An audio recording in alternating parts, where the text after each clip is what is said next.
The Subcommittee on Housing and Insurance will come to order. Without objection, the chair is authorized to declare a recess of the committee at any time. This hearing is entitled HUD Oversight, Testimony of the HUD Inspector General. Without objection, all members will have 5 legislative days within which to submit extraneous materials to the chair for inclusion in the record. I now recognize myself for 5 minutes to give an opening statement. Today, the subcommittee will hear from the Inspector General of the U.S. Department of Housing and Urban Development, the Honorable Ms. Ray Oliver Davis.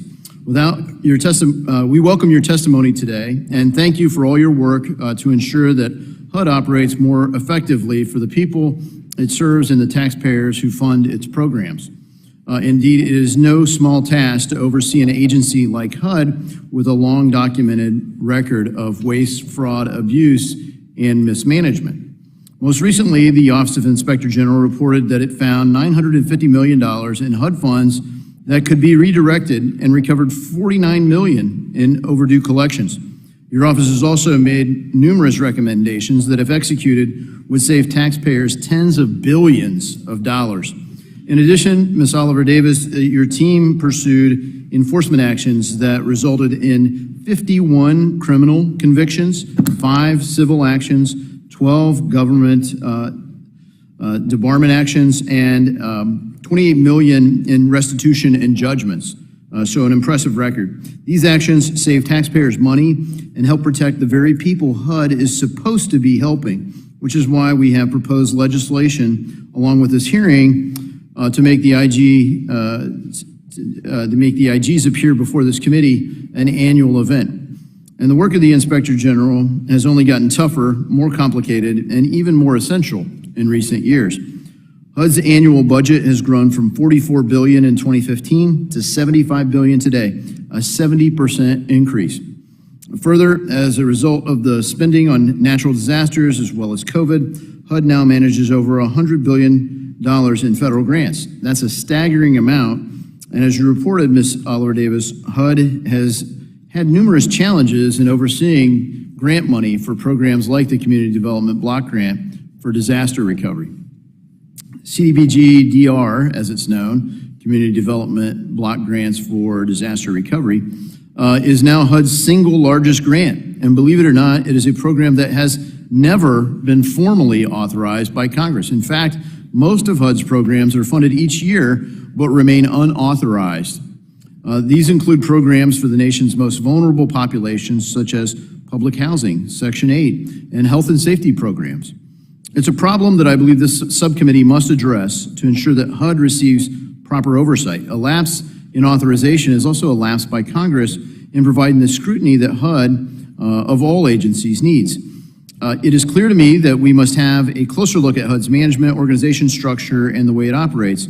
Creating a smarter, better run, more efficient HUD should be a goal we all share, which is why I have proposed setting up a new bipartisan independent commission to study what works and what does not work within HUD's current organization. And they would report back to Congress on how we can streamline HUD's operations to better get productivity and the actual outcomes that we seek for the same kinds of dollars we're currently spending. Thankfully, however, we are able to hear from the Inspector General today, whose boots on the ground at HUD have done important work in highlighting some of the agency's most serious deficiencies. Notably, Ms. Oliver Davis and her team have found a shocking abundance of health and safety concerns in HUD-assisted properties. For example, one report identified almost 33,000, quote, life-threatening exigent health and safety issues in public housing. These homes should be safe for their residents. Another identified poor physical conditions in multifamily housing developments, as well as a failure of HUD to flag these conditions. And yet another one reported inadequate oversight of the lead-based remediation in HUD properties, a particular problem for young children who are susceptible to the harmful effects of lead.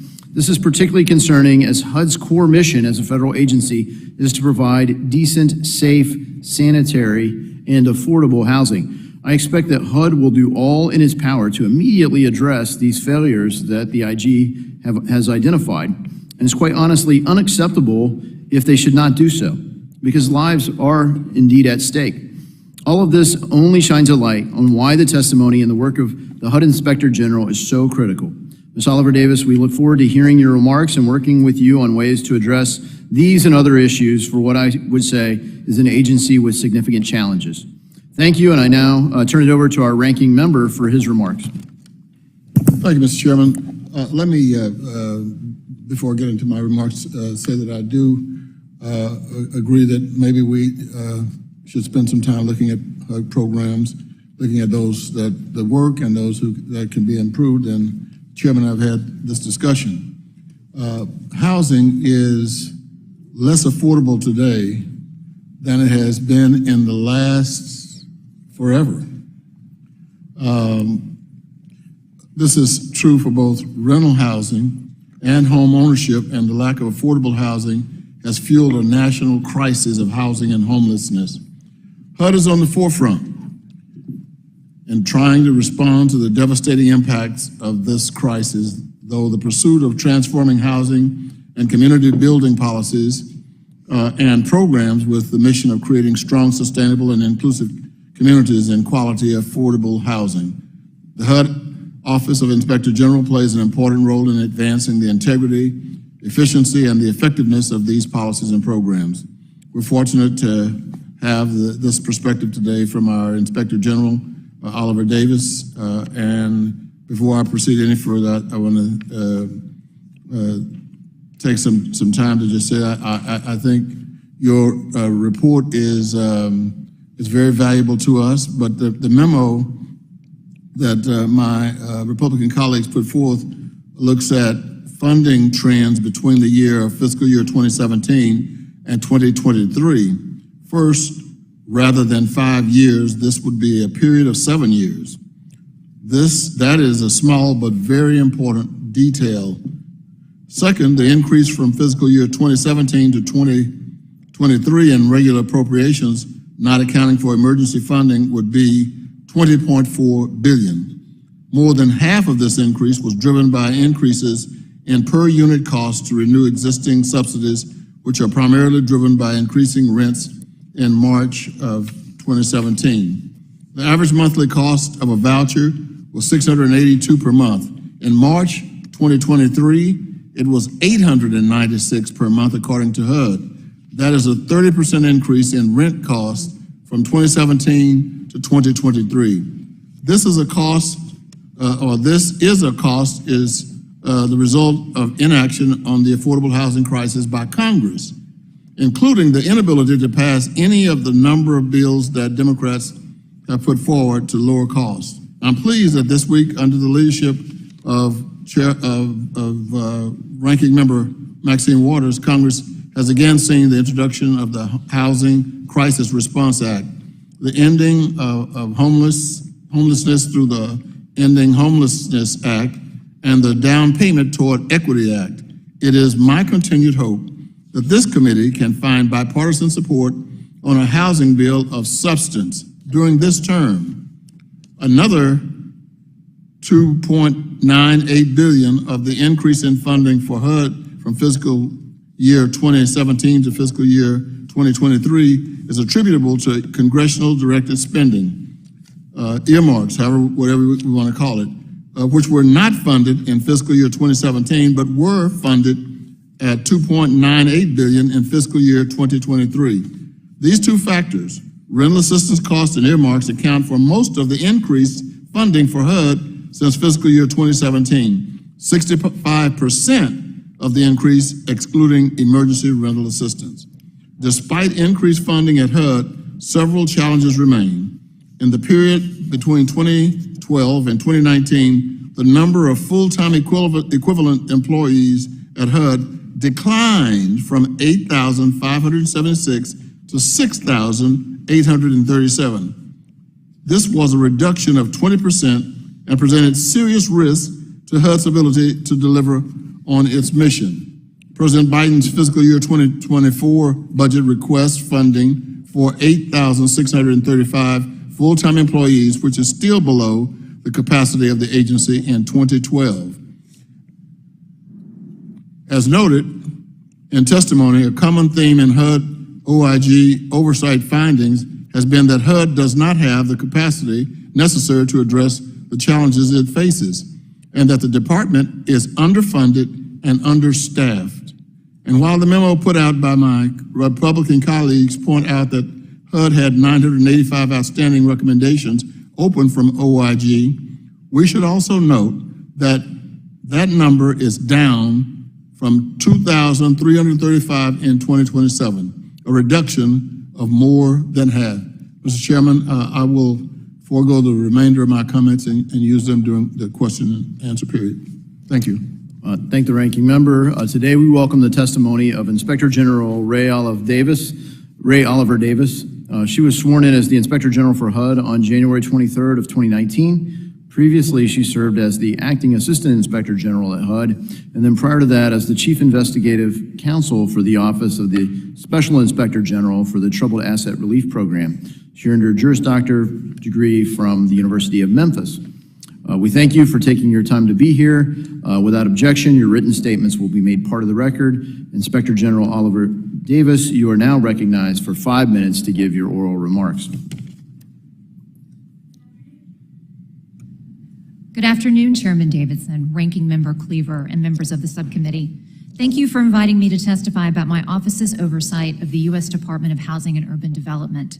HUD plays a critical role in the American economy, providing billions of dollars for rental assistance, preventing homelessness, and recovering from disasters, as well as ensuring trillions of dollars for mortgage insurance and guaranteeing trillions of dollars in housing finance. The stakes are high for HUD and its 40,000 program participants. If they do not deliver, there are significant economic and health impacts on communities and vulnerable families. The supply of affordable housing has reached unthinkable levels, and many low-income families have been waiting for vouchers to help them find a home to rent. What is available has fallen into disrepair, exposing residents to health hazards like mold, infestations, lead-based paint, or collapsing structures. Communities ravaged by natural disasters have been waiting years for HUD funding to help them recover and build back stronger. HUD faces significant challenges in executing its programs, many of which are long-standing because they are complex and the solutions are not easy. For example, there is a well-known backlog of deferred maintenance in America's public housing stock, which is the root cause of many physical condition problems in those buildings, and there is not enough funding available to fix these problems.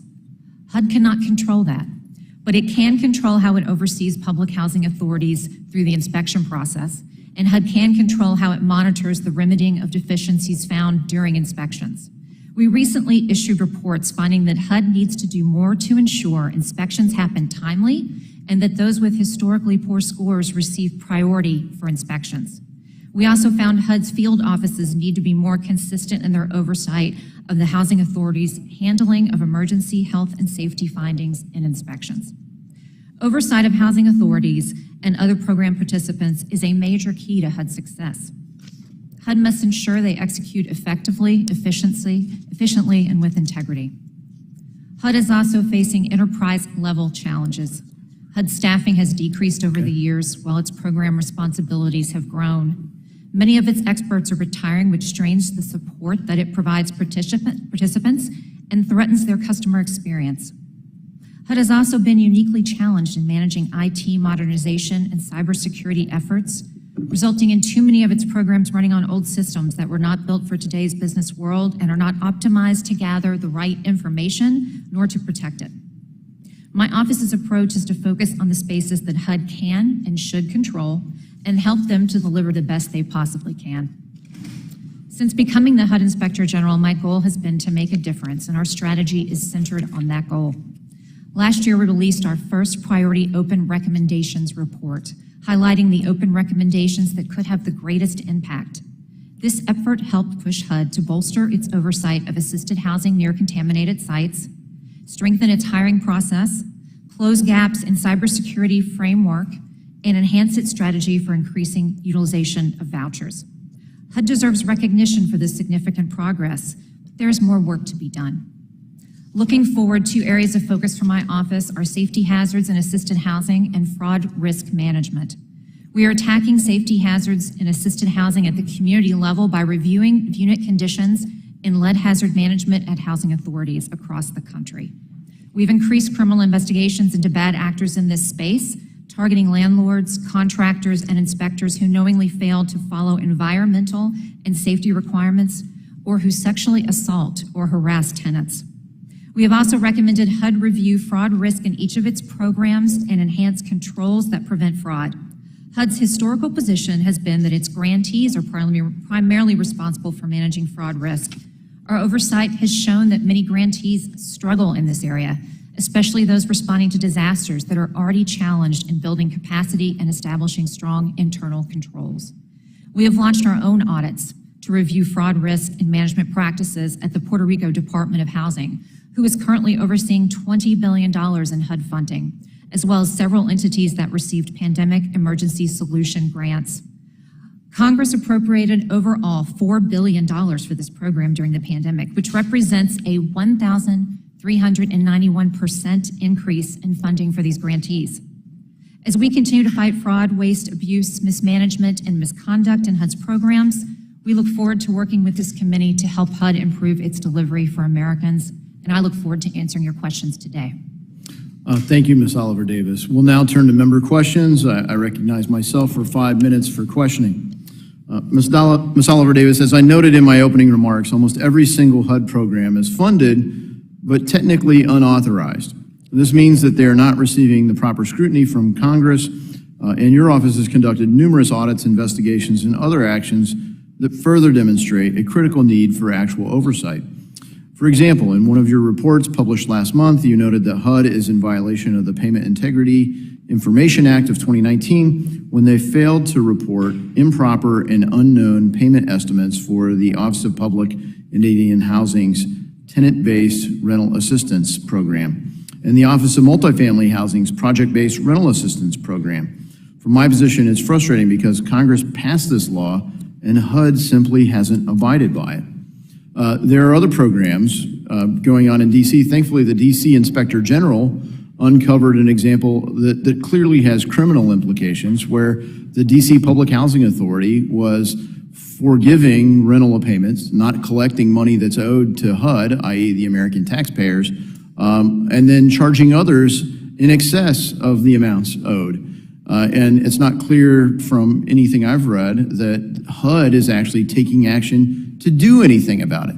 So I applaud your work, Ms. Oliver Davis, for highlighting the problems like this that are going on. And I think that's the tip of the iceberg. So when I think about the challenge of HUD, America broadly supports a social safety net, and HUD offers one of the most important ones, housing, a place of shelter, a core need for just human survival. And it doesn't do as good a job at it as we think they could. And I think that's bipartisan. A lot of people will say, well, if you have these concerns, Republicans simply want to cut spending. Well, that's not entirely true. We support the idea of a social safety net. And frankly, if Republicans are accusing Democrats, you just want more free stuff for more people. Well, that's not entirely true. They would just want people to not have the need in the first place, ideally. But there are needs and there are challenges. And so that's why I hope that we can get one of the bills that we noticed for this hearing across the finish line, which would create 2 Republicans, 2 Democrats, give them a period of time to work together. And it takes off the table the scary things that we're going to somehow cut funding or that we're going to somehow launch more free stuff for more people and expand the scope of the programs. So what would they do? Well, my hope is, and I think the ranking member's hope is, that they would make the program better so that by the end of this 118th Congress, we could have passed a bill that not only addresses the authorizations for HUD that have lapsed, but it prioritizes the things that are most needed. That it maybe addresses benefit cliffs, maybe simplifies the role for the social worker who would sit down with someone in need of assistance, who would then look at a simple income and asset test versus a patchwork and what have you. Surely there are ways to make this system work better for the people that it's supposed to serve. Surely there are ways to manage the maintenance budget more effectively so that the houses are properly maintained. I had someone tell me that they believed that NYCHA could be run better as a a literal commune, because at least the people that live there would fix the place. I don't know how that goes. We may have field hearings to kind of look at some of these situations around the country. But, Ms. Oliver Davis, when you look at what HUD does, what do you think they do best? Oh, thank you for that question. You touched upon a number of topics that are quite important to my organization and our oversight. In terms of what HUD does well, that's something we're always striving to accomplish in our oversight, is give credit where credit's due and make sure that we highlight places where HUD has made progress. I would note it's a vast mission. As I said in my opening statement, there are 40,000 program participants that help HUD carry out that mission, so it is not without its challenges, and especially when we look at capacity challenges like we've been talking about. In terms of what HUD does well, I believe the ranking member flagged the closure of recommendations. We have worked very closely with HUD. We had over 2,000 outstanding recommendations when I became Inspector General, and that's something that HUD has worked very hard on. In addition, they are closing what I would call priority recommendations. We issued our first top priority recommendations report last year in order to focus the leadership on what's truly important. Thank you, and we'll have to get to more. My time's expired, and I now recognize Congresswoman Velasquez, the gentlewoman from New York, for 5 minutes. Thank you, Mr. Chairman. And I am happy to hear you saying that you support the safety net, and I believe you, but when we look at the Appropriations Committee and the Republicans in the Appropriations Committee, they approve an estimated $131 billion cut to top-line spending level for fiscal year 24, effectively cutting next year's federal spending to FY22 levels. Under the Republican proposal, HUD programs will be cut by over $22 billion, more than a 25% cut from FY23 levels. In a letter to Ranking Member DeLauro, Secretary Fudge said that almost $1 million tenant-based and project-based Section 8 participants will lose their assistance. HUD's Public Housing Operating Fund will face a 78% cut, and almost 100,000 fewer people experiencing homelessness will lose their assistance. Inspector General Davis, your report on HUD's top management challenges highlights ensuring access to and the availability of affordable housing as a top challenge for the department for fiscal year 23, specifically citing preserving its aging housing stock as a significant concern. As you know, the public housing capital backlog is currently estimated at more than $70 billion. In your view, is there a correlation between this capital repair backlog and HUD's ability to meet this critical management challenge?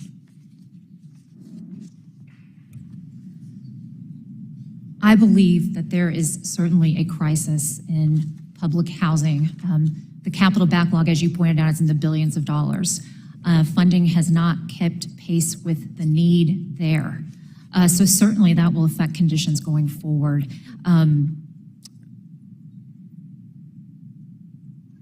Funding cuts, as you mentioned, will be the responsibility of the Secretary, certainly, to prioritize and to figure out, frankly, what to do should those funding cuts come down the pike.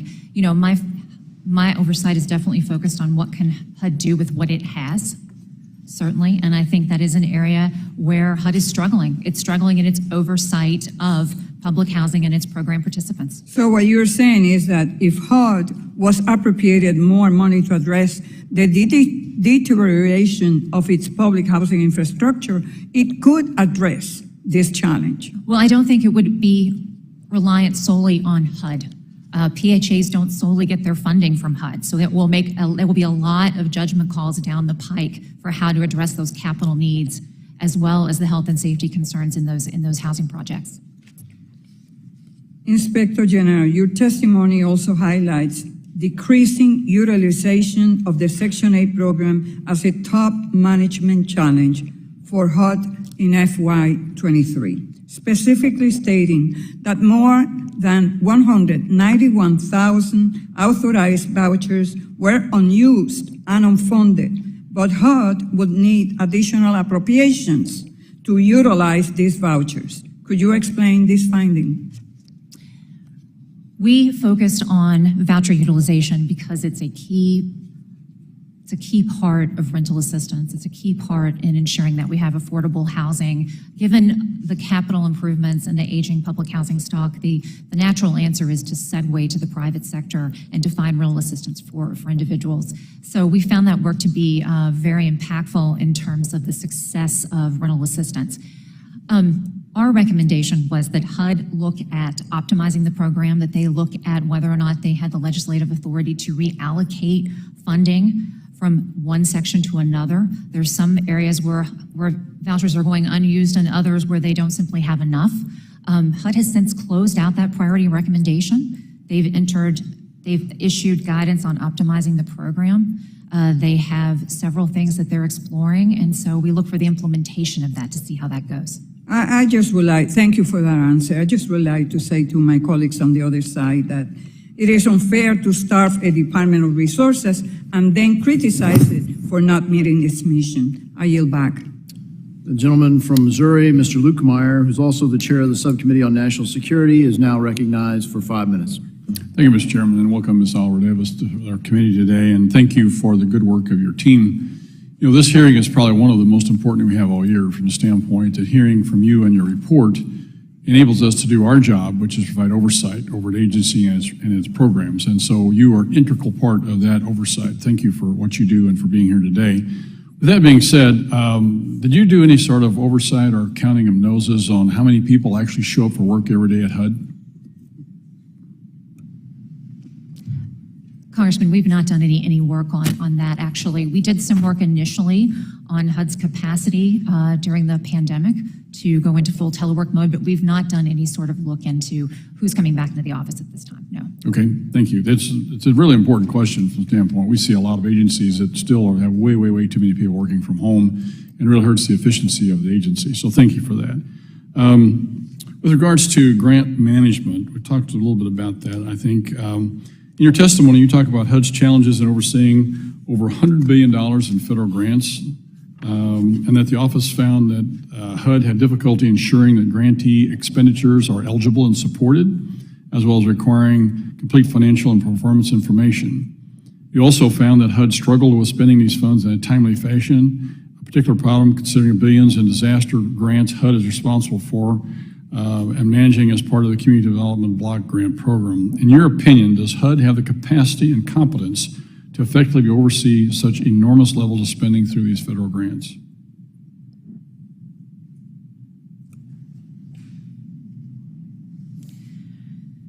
Congressman, I think HUD's capacity is quite limiting, and it's limiting. Quite what? I think HUD's capacity is quite limiting, and it's limiting throughout their portfolio. Whether we're talking about grants or we're talking about public housing or voucher assistance, frankly, it is one of the #1 top. So when you say capacity to do this, they don't have the people, enough people, they don't have the people with the capabilities of doing this, they don't have the training. What's the problem with their capacity to handle the problem? We talk to external stakeholders about HUD's capacity. They say that the skills are concentrated in particular parts of HUD's workforce, some of which are about ready to retire. We have recommendations about IT solutions that will require money, that's capacity. We have an attrition of individuals that I think has already been discussed on the committee. They've attrited 13% over 10 years at HUD. So there is a shortage of capacity in terms of all of the oversight that we're talking about. I would call it the #1 management challenge, frankly. That begs the question, if they don't have the capacity to do this and they're handling over $100 billion, what should we do different? Should we restrict their ability to do this since we're not doing it? I know one of my questions here shortly is with regards to fraud risk management. If they can't do fraud risk management, we're just throwing money off of a roof and hope some of it lands in somebody's hands. Is that a fair characterization here? There has to be prioritization, certainly. HUD has to do the best it can with what it has. In terms of fraud risk management, there are some things that they can do that will not require additional bodies. Now, please keep in mind, I've not done a workforce assessment of HUD, but I can tell you putting together a checklist at the program level of issues that a particular program has that makes it susceptible to fraud, that's something that can be easily accomplished in my mind. It's something that we're pushing the department to do. Well, that brings up the question with regards to improper payments. It's been 9 years in a row now that we've seen HUD not be compliant with the Improper Payments Act. 9 years? Is it going to turn around in the next 9 years, or what do we need to do to get somebody, shake them by the shoulders and say, hey, things have got to change? This is definitely a concern. We want HUD to be able to evaluate its programs, identify the risk for improper payments, get an estimate of improper payments, and then mitigate these things going forward.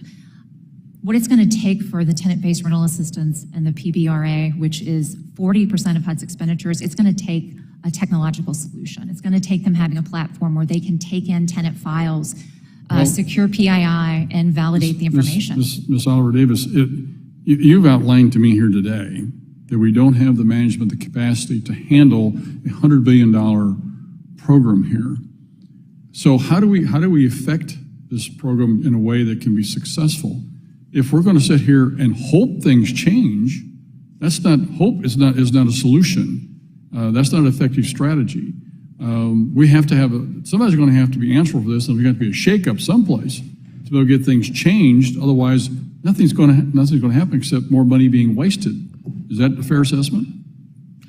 Well, I believe HUD has to focus. They have to focus. They have to have the modernization of their technology, and they have to focus on the improper payments, and they have to see fraud as a risk. So what you're saying is we need change. Thank you. Thank you, Mr. Chairman. The gentleman's time has expired. The gentlewoman from Michigan, Ms. Tlaib, is now recognized for 5 minutes. Thank you so much, Mr. Chair. Thank you, Inspector Davis, for highlighting, the outcome of not having capacity or the resources available for HUD to do its job or to be able to follow their mission. One of the things that you mentioned is mold. You may have mentioned lead. I do, for the record, if I may, Chairman, submit a July 2020 news article titled Inkster Public Housing Exec Under Fire After 2 Baby Deaths. And the claim from the family, and there's investigation going on that they were exposed to mold or to lead in that HUD home. And so, Inspector, the outcome of not having the capacity or the resources available for HUD to implement on the ground to protect the families that are in housing is very detrimental to the communities that I represent.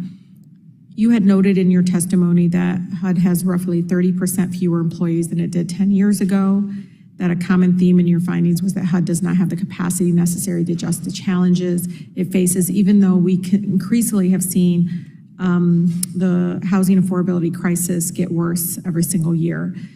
Can you talk a little bit about the instances and what has resulted because of the lack of capacity that has prevented HUD from being able to effectively address the nation's housing challenges? Well, thank you for the question. I think that we are seeing capacity and a lack of capacity play out throughout HUD's portfolio, certainly in oversight. HUD has to rely on program participants to carry out its mission, whether we're talking about public housing, we're talking about rental assistance, throughout. We're talking about grants, disaster relief, and they have to have oversight of those program participants, and they're really suffering in that respect. In terms of housing, we have quite a focus on unit conditions right now. I mean, I have launched an initiative, an environmental initiative looking at lead, looking at living conditions. I also have an initiative looking at sexual harassment in housing. But we have seen, quite frankly, failures time and time again and struggles with oversight in these areas. We've highlighted them in 2 recent reports that came out. We looked at the oversight of health and safety corrective actions in public housing, and we found that HUD did not have a nationwide standard that they were rolling out to their field offices in order to hold people accountable for correcting these problems. They weren't consistently tracking what we call emergency health and safety problems. And then something that might not be deemed an emergency, they weren't tracking at all. And then we have problems with the inspection process. You know, we have long since pointed out compromises in the REAC inspection process. And recently we reviewed the timeliness, and they're really struggling in their timeliness. They're struggling in prioritizing the right properties to make sure they're reviewed. And that calls into question the annual inspections. All the landlords have a requirement to do an annual inspection of their units. And the reason they have that requirement is because the REAC inspection has traditionally been a sample. HUD has never had the capacity to look at every unit. Yeah. So we have to rely on the landlords to do that as well. So all of this is being called into question. And some of the units, a majority of them are under the City Housing Commission. How does that work? I mean, so there's a City Housing Commission that oversees some of the, really the operations in some of these housing. How are they interacting with HUD with some of your findings, Inspector? You know, I'd be happy to talk with you about and frankly learn something about that from you. But what I know is all these program participants have to adhere to HUD standards. They have to produce housing that is free of, is safe, sanitary, and free of hazards. Mm-hmm. So that is something where we're missing the mark. I also, and for my colleagues to know, I read, I think it might have been your report, that half of HUD's workforce is eligible for retirement in the next 5 years. Is that correct? I don't have that number in front of me. I did mention in my opening statement, though, that many are retirement eligible. I think that's a government-wide problem, but it certainly will exacerbate HUD's capacity issue and, frankly, their expertise. And lastly, according to Congressional Research Service, from 2002 to 2019, HUD's regular non-emergency appropriations increased roughly like 10% adjusted to inflation, yet to take just one measure over the same nearly 2-decade period, the average sale price of a home has increased by 65% in the United States. How does your finding pictures change if we zoom out to look at the past 2+ decades? You can answer it, Lee. Thank you. I may need clarification. How does my finding change? Yeah, I'd ask, and I'll submit, Mr. Chair, through you, I will Thank submit you. the Apologies. question. Thank you. Thank you. The gentlewoman's time has expired. The gentleman from Wisconsin, Mr. Fitzgerald, is now recognized for 5 minutes. Thank you for being here today. I'm concerned about GSE taking market share from the Federal Housing Administration. It would leave, obviously, FHA with only the riskiest mortgages. And as we know, riskier mortgages need kind of commensurate controls to ensure only eligible individuals receive FHA. Do you think there's a balance there, or enough is being done to protect taxpayers kind of from these riskier mortgages at this point? FHA certainly has the distinction. Its loans carry the full faith and credit of the government, so it's important that HUD do its best to manage risk against the mortgage insurance fund. It's the largest mortgage insurance fund in the world. We have looked at this issue with our audit work, and we've made some priority recommendations around this. We do see a remarkable amount of ineligible mortgages become approved for FHA insurance, and we've made some recommendations around flood insurance. We see individuals with delinquent tax debt. I think the number was $13 billion in loans that HUD insured with individuals that had delinquent tax debt, and individuals with a child support offset for child support as well. So this is definitely an issue, and it's something that we're hoping that HUD will shore up. Yes. So the situation of, for the most part, adults 25 to 35-year-old, and they simply can't enter the housing market at this point, either because they can't get the down payment or they're just being denied based on the level of income that they have. So I know that HUD offers some low down payment programs.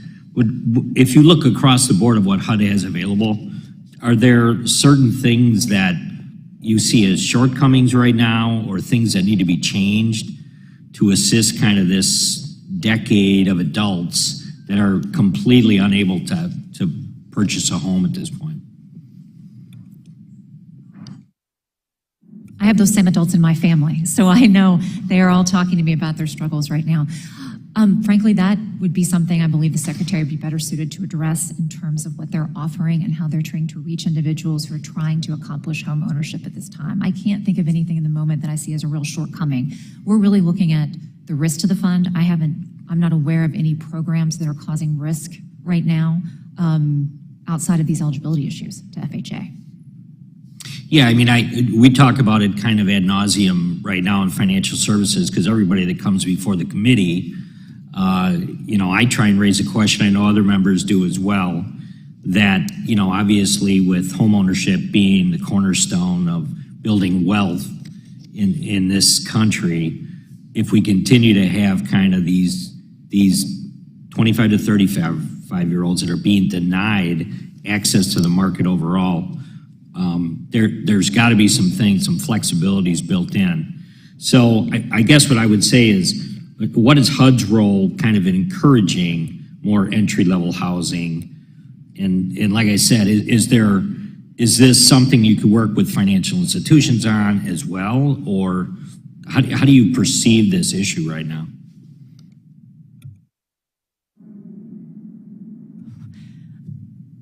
I understand the concern. Our oversight hasn't touched that necessarily. We've been looking at, the riskiest parts of HUD's portfolio and making recommendations there.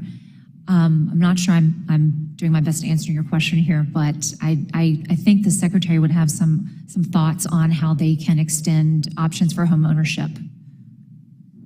Yeah, I mean, in the minute I have left, Sure. There's kind of direct messaging that's being done to these individuals. It could be any of the social websites, it could be Instagram or whatever it might be, where they specifically talk about the difference between a 35-year-old in 1995 compared to a 35-year-old right now. The home they're trying to purchase is almost 4 times the price, and their ability to pay is not even close to being equal. I don't think anybody on the committee is trying to waive, I certainly am not, trying to waive any of the basic points that you would look at when you're trying to make a mortgage. But what we're trying to say is, I think, that if there is a way to try and accommodate or to make changes to programs that would allow them the ability to get into the market, there's a lot of different programs, obviously, on the private sector, but certainly FHA should be aware of this and should be working on it.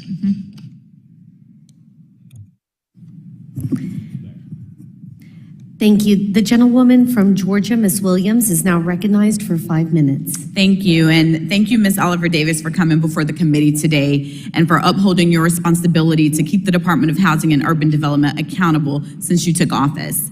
It's disappointing to hear some of my colleagues on the other side of the aisle continue to complain about HUD programs and the management of the agency when nearly 2 years ago, late October of 2021, we held a hearing to discuss the housing provisions of the Build Back Better Act. It was an opportunity to replace the dollar signs with faces, real people, to really see how much it will harm the people that we're sent here to represent. To not make these investments was devastating for a lot of people that I represent in Atlanta. To see the human impacts of the decisions that we make here in Washington should weigh heavily on all of us. At that time, 39% of all individuals experiencing homelessness in our country were Black. Y'all, we are only 12% of the US population, but 39% of Americans experiencing homelessness are Black. 2 years later, we're seeing the consequences of abandoning the housing-related provisions of the Build Back Better Act. As of last month, over 1.8 million people reported that they were at risk of eviction or foreclosure within the next 2 months. Nearly 54% are Black or Latino. I consistently remind everyone who is willing to listen that the city of Atlanta, the heart of my district, has the widest racial wealth gap in the nation. And I just heard one of my colleagues on the other side mention how home ownership is a way to build that generational wealth. And without home ownership and the provisions and the policies and the opportunities provided by your agency, that racial wealth gap only continues to widen in my home district.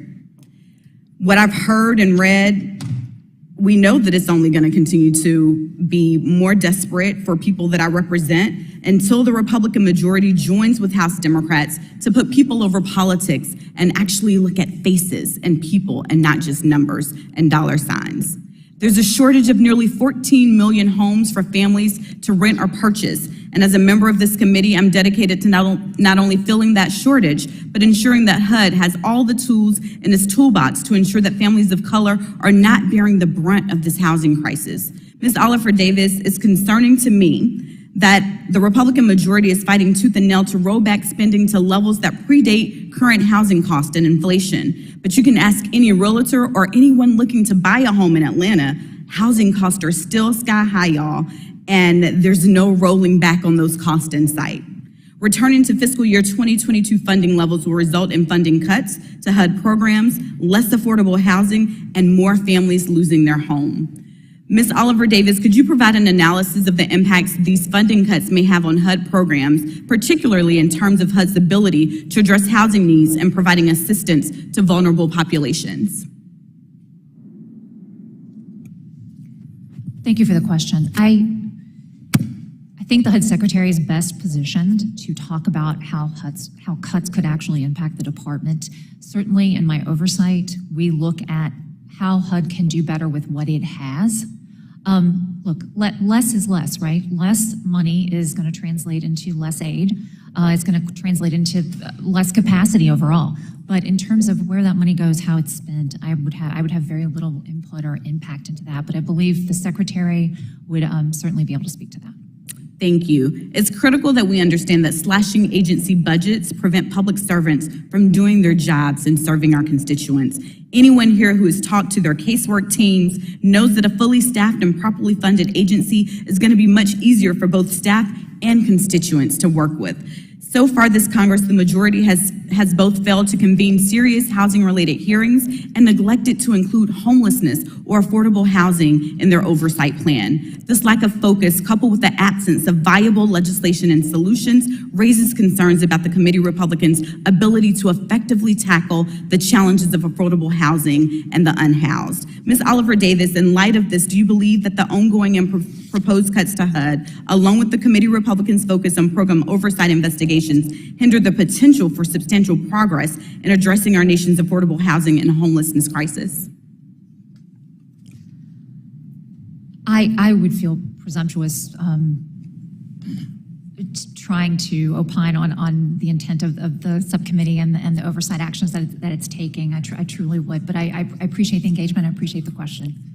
Thank you so much. I have many more questions, but I am out of time and will submit them for the record. I yield back. Thank you. The gentleman from Nebraska, Mr. Flood, is now recognized for 5 minutes. Thank you, Madam Chairwoman.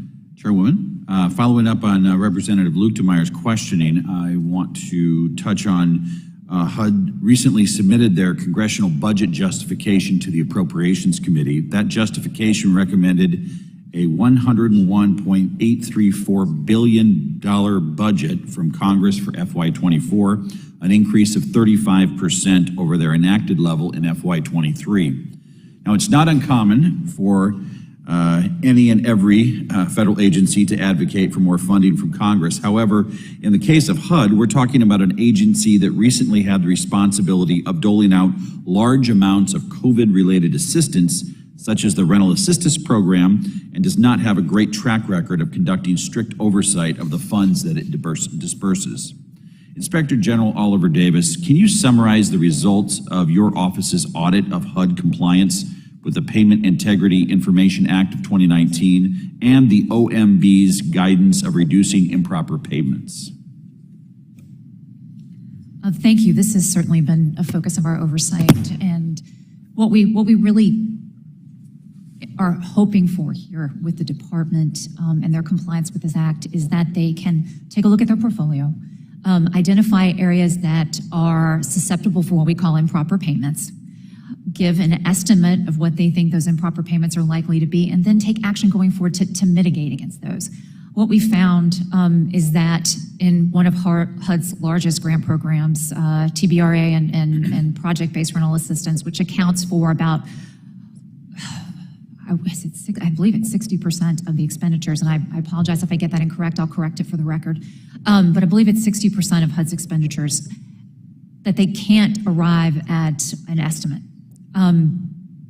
So they're identifying it as being at risk, but they can't test the full cycle of the payment. And what that means is they can say what HUD is paying to landlords, because that's the payment that we're talking about, the money that goes to the program participants.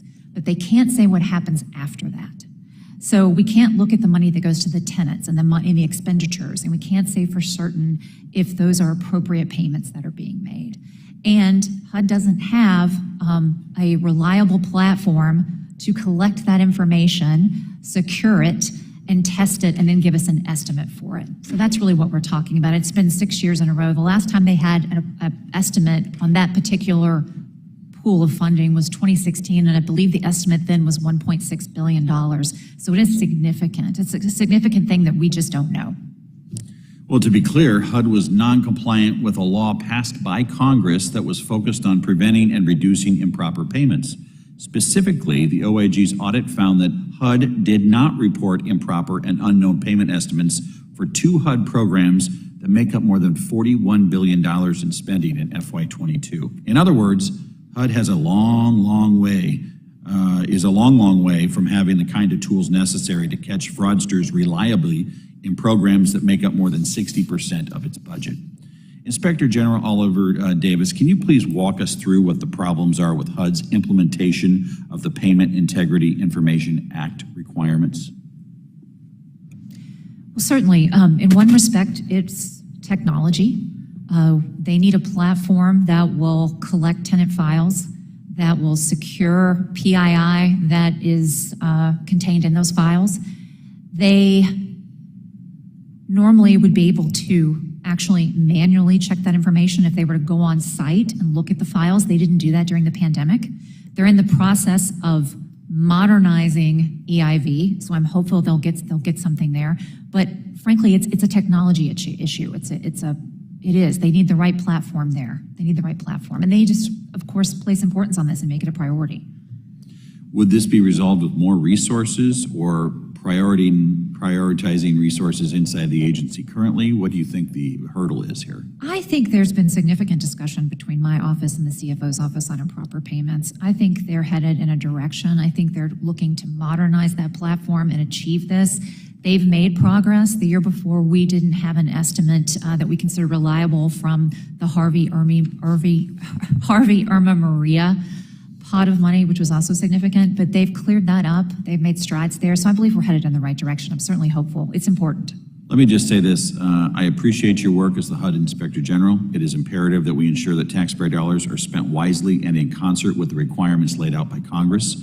We need to ensure that money is getting into the hands of those who need it, not fraudsters who seek to manipulate the system. With that, I yield back. Thank you. The gentleman from Missouri, Ranking Member Cleaver, is now recognized for 5 minutes. Thank you, Madam Chair. Thank you again, General Davis, for being here. You know, HUD is always being put in a tough situation, and I'll try to do this quickly. We've been dealing for almost a year with a growing problem all over this country, in the suburbs, in the urban centers, and that is deed theft. And I know that you've put out a OIG fraud bulletin, which means that you recognize the issue. The first case I've dealt with came from a couple in their early 70s in Independence, Missouri, a suburb of Kansas City. They lost their home. It was stolen. They had to go out and hire an attorney to go out to try to get their home back. I've met with local police, FBI. I met with officials in Dallas who called when they saw that we were dealing with the problem. It is exploding all over the country. $350 million in fraudulent taking of homes all over the country. It is growing. And when you add the likelihood that we're going to start having cyber title theft. There's some of that already going on, so it's just going to get worse. And so we're in a situation, HUD needs to deal with the issue, and we need to deal with it right now. I have a bill, the Good Deed Act, designed to try to create at least the awareness, but it's going to cost $10 million, whatever, a year. And then if you say to HUD, this is an important program, people are losing their homes, but you have to take the $10 million somewhere else.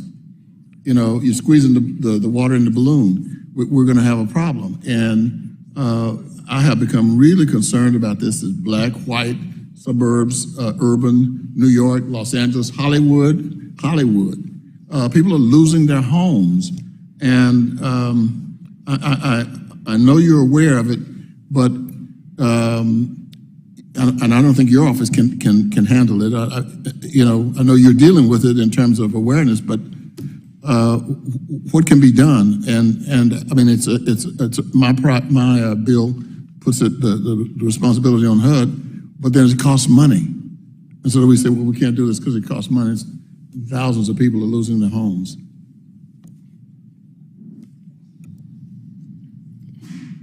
You mentioned our fraud bulletin. We attempt to issue those when there's something that is just so important that we need the public to know about it immediately. As soon as we started hearing about that scheme, we issued that bulletin. I haven't studied, frankly, what HUD can do about it. I'd love to learn more about that. I appreciate hearing about all the various examples that your constituents are suffering from. It's a terrible thing. It's something I'd have to investigate a bit more, talk to my staff about, but I would love to talk to you about it more. Yeah, I know more about it than I want to know. I'm sorry. Because I sat with the police captain in Kansas City who assigned to doing it. And just imagine this, you stop getting mail. So you're thinking, well, I'm mad at the U.S. Postal Service. And then you find out you're not getting mail because somebody has taken your name and your address, and they're now in control of your life. Yes. And well, you know all of that. I get excited about it because I've sat down and had this discussion with people crying because they lost their homes, and HUD needs to deal with it. I would love to have a conversation with you. Absolutely. I would welcome that. I would welcome that, certainly. I yield back, Madam Chair. Thank you. The gentlewoman from Colorado, Ms. Pedersen, is now recognized for 5 minutes. Thank you, Madam Chairwoman, and thank you, Ms. Davis, for being with us today. My 3-year-old son's name is Davis. I'm a big fan of your name and also a huge fan of your work. I just want to thank you for the critical work that you and your team are doing every day to support our most vulnerable people, to support those first-time home buyers. For me, this is a very important, one of the programs specifically is very important to me. My mom was one of the lucky ones who was able to qualify through the housing voucher program. And so it is because of that program that my mom was able to stay housed. She would absolutely not be alive today without that support. And I can only imagine how much money your agency is saving the U.S. Every day at the local level because of keeping people housed. One of the difficulties that my mom, well, I can say that she was one of the lucky ones, but my dad, unfortunately, was one of the ones who was denied because the wait list was so long in Colorado. I was surprised to see that there, in a report that you submitted in November 2020, that the estimate was that 62% of the public housing agencies had unused vouchers. So I'd love to talk about what you are doing to make sure that you can increase the numbers of vouchers being utilized and what you're doing to make sure that it is more appealing, or what we can do to make sure it's more appealing for private owners. Well, thank you for pointing out our work. The Housing Choice Voucher Program is certainly important in going towards solving the affordability crisis that we see in this country. In terms of landlords, we have certainly recognized in our work that landlords often don't participate in this program. It is a problem. Just because someone gets a voucher, it doesn't mean for certain that they're going to get a home. And often they have to relocate and go elsewhere to find the home, away from family, away from their source of income, or simply away from their just community where they want to be. So there are challenges. I believe HUD is working to study landlord incentives for participating in the program. That's what we've learned during our work. In terms of the Housing Choice Voucher Program, we made a priority recommendation to the department that they look at the vouchers that are going unused. They have closed out that recommendation. They have issued guidance that should help PHAs optimize their program with very specific tools. You know, this is a new development, and this is something that we'll look for the implementation of, and we're very hopeful that it reaches people who need these vouchers. Great, thank you very much for that. And I know that something that you've covered in your testimony, a common theme is that the oversight findings has been that HUD does not have the capacity necessary to address the challenges that you face. We know that we continue to ask you to do more. The needs are so great, but you are understaffed and underfunded, and your IT is significantly outdated. What would it look like if we actually invested in the work that we're asking you to do, and how different would those outcomes be if we did what we needed it to on our side? You know, I'll echo my comments about capacity. HUD's capacity is strained. You know, we hear that from external stakeholders, both stakeholders that represent housing owners and developmental entities, as well as people that represent tenant-based groups. So we're hearing this from all across HUD's portfolio. I know through my work, you know, they have technology challenges that itself is a capacity challenge, and will take funding and prioritization to fix. The secretary is really the best person, I think, though, to set and talk about an influx of funding and how it might help her. But I can certainly speak to that in the realms of the risk that we see in our work as the oversight entity, certainly. We have a little bit of time left. What programs are you most proud of that you think our constituents should know about? Well, I think I'm certainly proud of the work that we're doing overseeing the programs. HUD has a very, very, very important mission. I know if the secretary were sitting here, she would have many things to say about her pride in the programs and what they're doing for the country. I certainly have pride in our work. We're trying to make HUD the best it can possibly be with our oversight. That's our goal. That is our mission at the end of the day. So that's what I would say I'm most proud of. The people of HUD OIG are serving the community very well these days. They're making very good impact into HUD's programs. Thank you very much. I yield back. Thank you. The gentlewoman from California, Ranking Member Waters, is now recognized for 5 minutes. Thank you very much. And I'm very pleased about this hearing today because there are so many unanswered questions about housing. The one thing that we do know is we need more housing. We're in a crisis in this country. And I'd like to ask, in terms of your responsibility, usually I think of your capacity that you're looking at what happens inside HUD, what the personnel is doing, et cetera. I want to know, how far does that extend? For example, if you discover that vouchers are not being used, do you go so far as to deal with the issues about why they're not being used? There are some communities that discriminate. They do not want Section 8 vouchers in their community. We had that problem in Los Angeles County. Does your investigation go that far as to say, yes, you have vouchers that are unused, but let me tell you what we know about what's happening in, say, San Bernardino County? Well, thank you for the question. We certainly look at the effectiveness of the program. So we look at how effective the program participants are in carrying out HUD's mission. If we see something that falls within our purview to actually open an investigation, we will certainly do so. If we see something that would be a fair housing violation, that would be something for the department to look at in their capacity, we would refer that to the department as well. We are looking for any kind of wrongdoing or abuse or waste that touch these programs. Oh, that's very good to know. Let me raise another question. Do you realize how long a person has to utilize that voucher? Is there not a cutoff date for the length of time they're holding that voucher? That's a very good question. I don't know the specifics of that. I do not.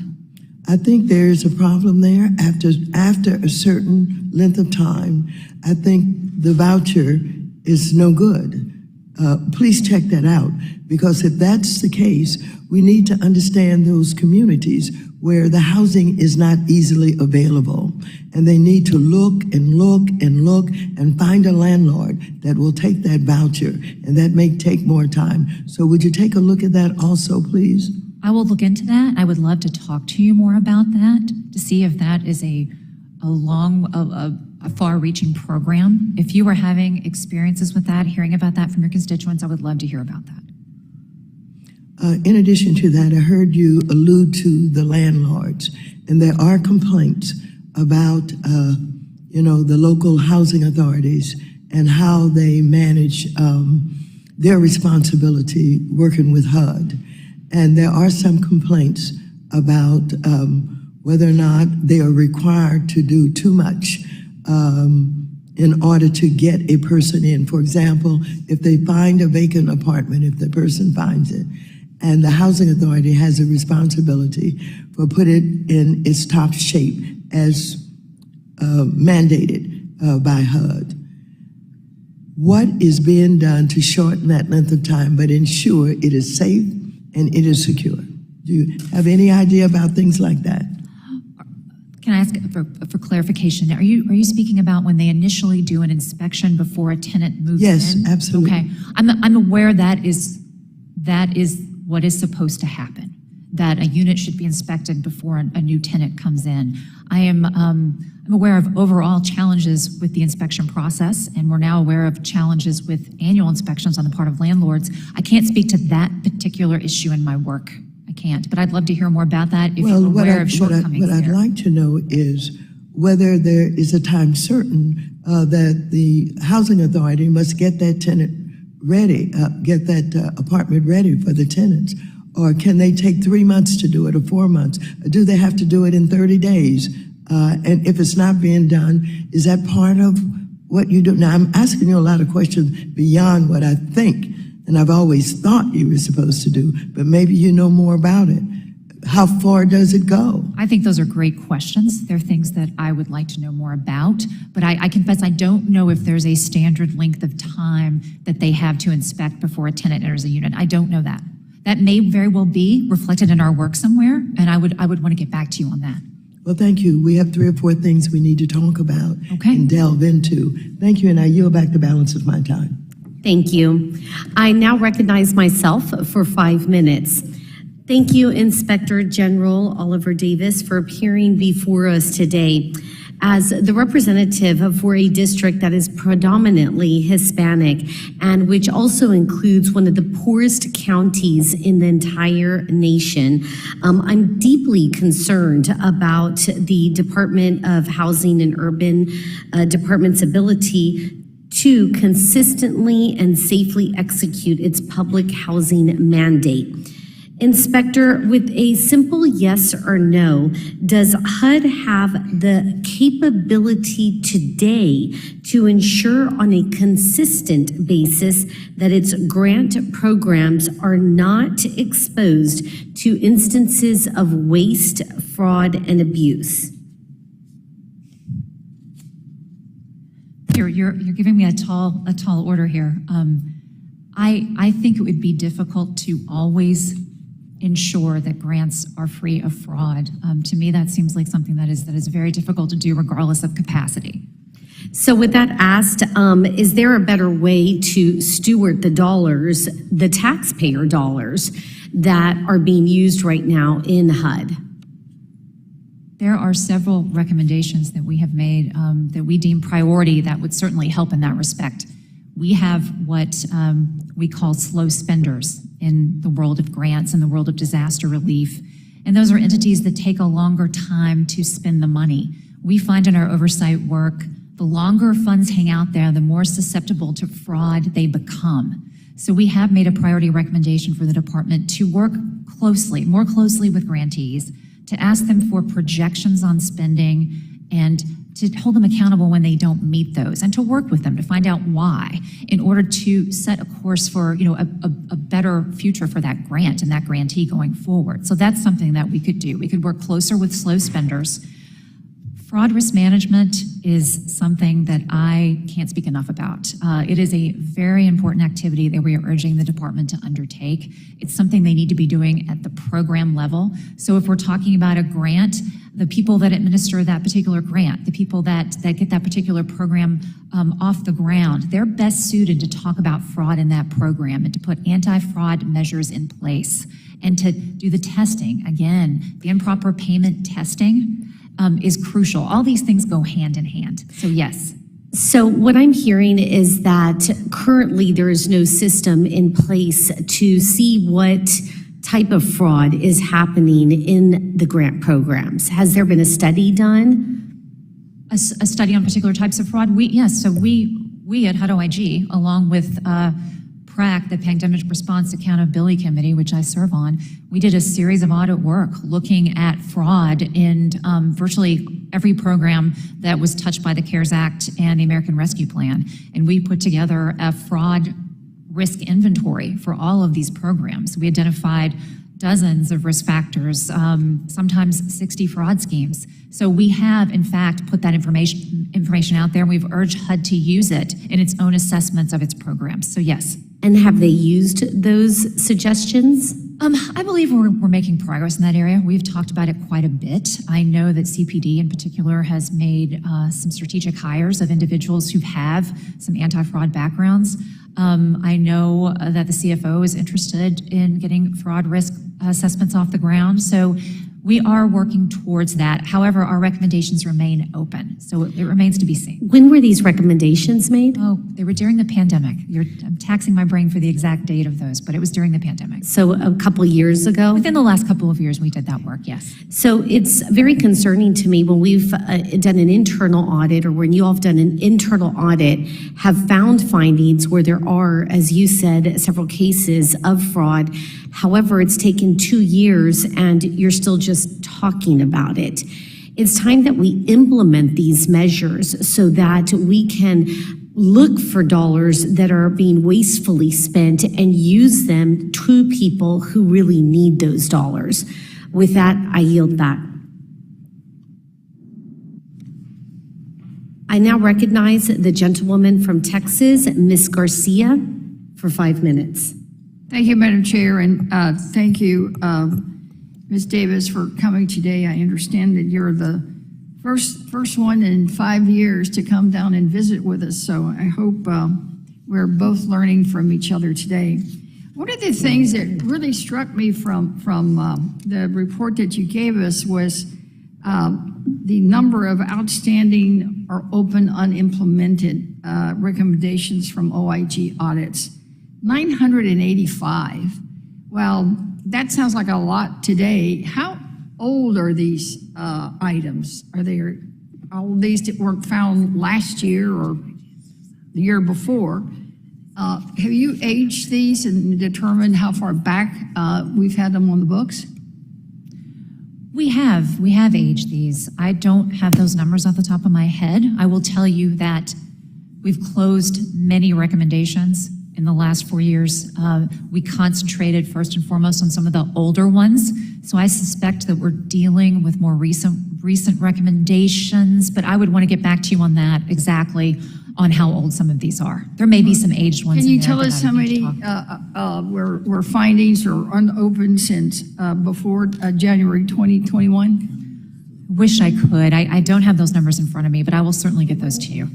How long have you been Inspector General at HUD? Since 2019. So 2019. So you're familiar with many of these then?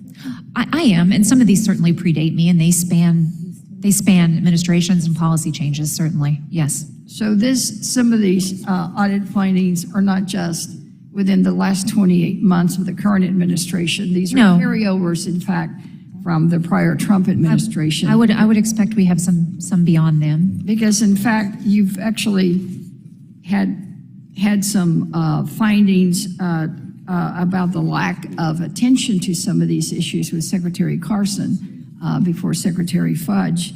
And some of these were management alerts for unreasonable delays in HUD OIG access to department's information, which caused OIG oversight efforts to be diluted, to become stale or worse, halted entirely.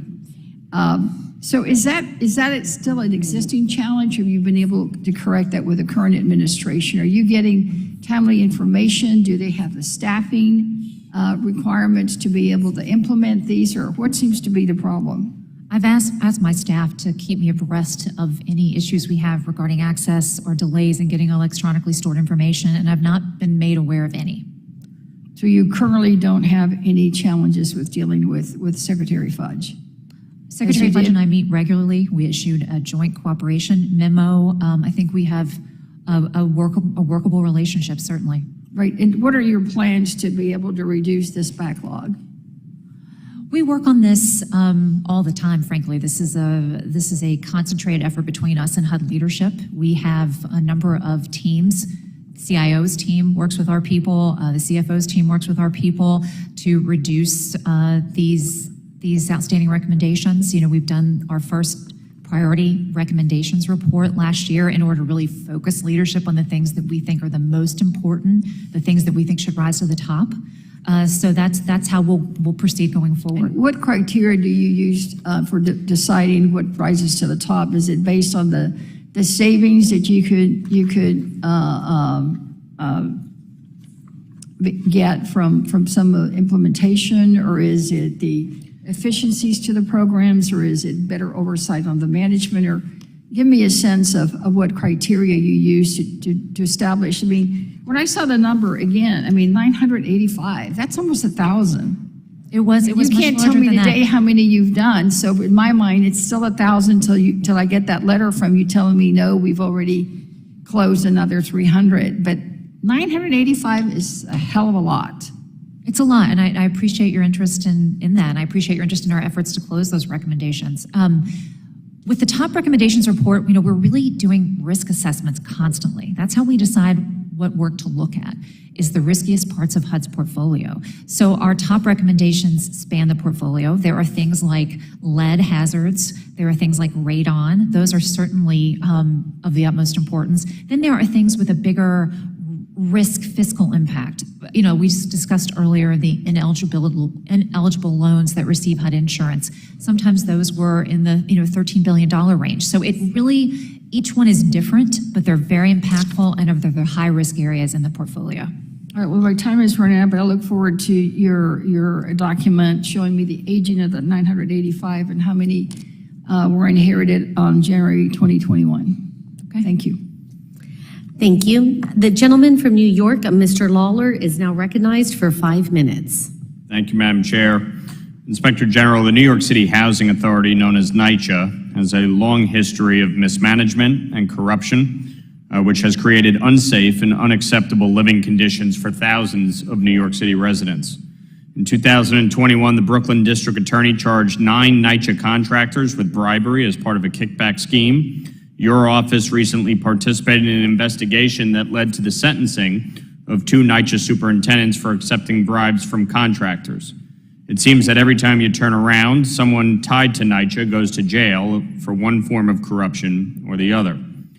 Inspector General, in 2019, New York City formally committed to addressing the serious problems with living conditions in NYCHA housing as part of an agreement with HUD, the EPA, and the Southern District of New York. In your opinion, have they fulfilled this commitment?